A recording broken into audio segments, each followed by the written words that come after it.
Assalamualaikum warahmatullahi wabarakatuh. Innal hamdalillah nahmaduhu wa nasta'inuhu wa nastaghfiruh wa na'udzu billahi min syururi anfusina wa sayyiati a'malina. Man yahdihillahu fala mudhillalah wa man yudlil fala hadiyalah.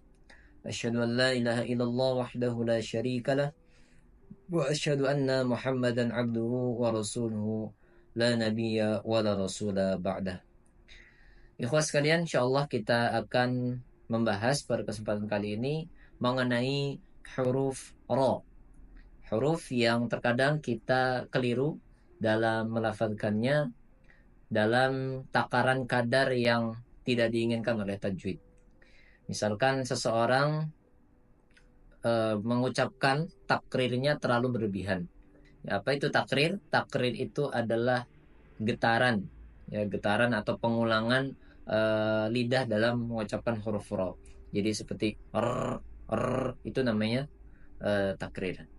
Nah, takrir dalam huruf ro harus sesuai, tepat, tidak boleh berlebihan dan tidak boleh kurang. Nah, ketika seseorang mengucapkan huruf ro, takrirnya harus berjumlah dengan 2 ketukan saja, tidak boleh lebih dan juga tidak boleh kurang.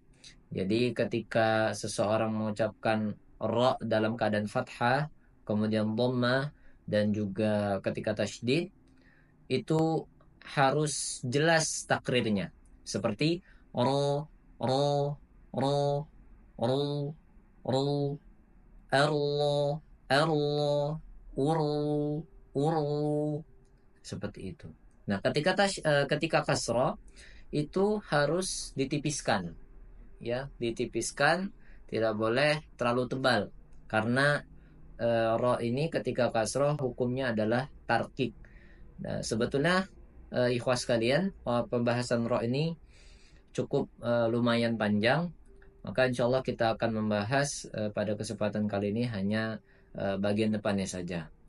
Nah, ikhwas kalian, ada kesalahan-kesalahan umum seseorang dalam mengucapkan huruf ro. Di antaranya mengubah atau mensamarkan huruf ro ini dengan huruf lain. Misalkan dengan makhraj terdekatnya yaitu lam. Misalkan Bismillahirrahmanirrahim, Nirrahim.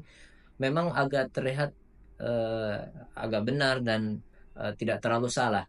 Tetapi ini ketika diteliti dia makhrajnya pindah ke huruf lam. Nah, ini hal yang harus diwaspadai. Di mana sebetulnya makhraj huruf ro? Makhraj huruf ro bisa teman-teman lihat di sisi kiri saya, ya. Di situ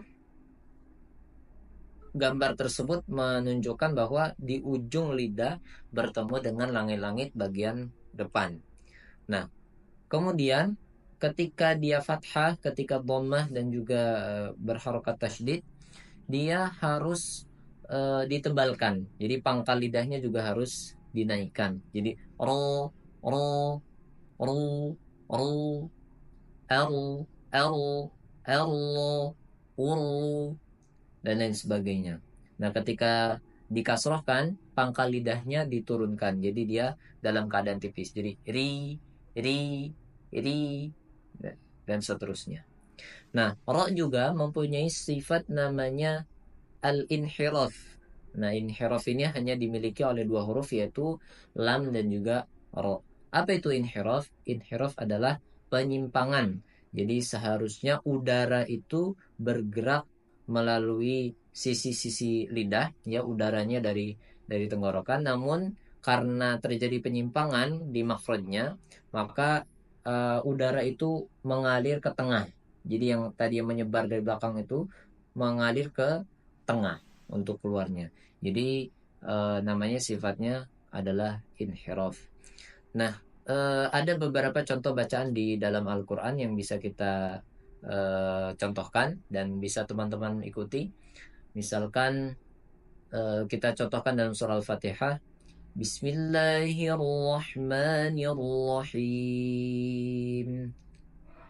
Alhamdulillahi rabbil alamin. seperti itu.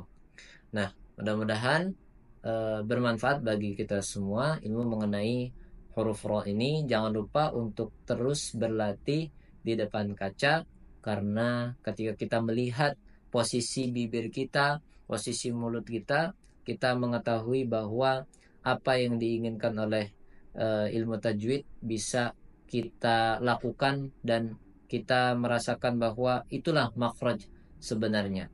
Jadi jangan lupa untuk terus berlatih, tetap semangat. Wabillahi taufik wal hidayah. Assalamualaikum warahmatullahi wabarakatuh.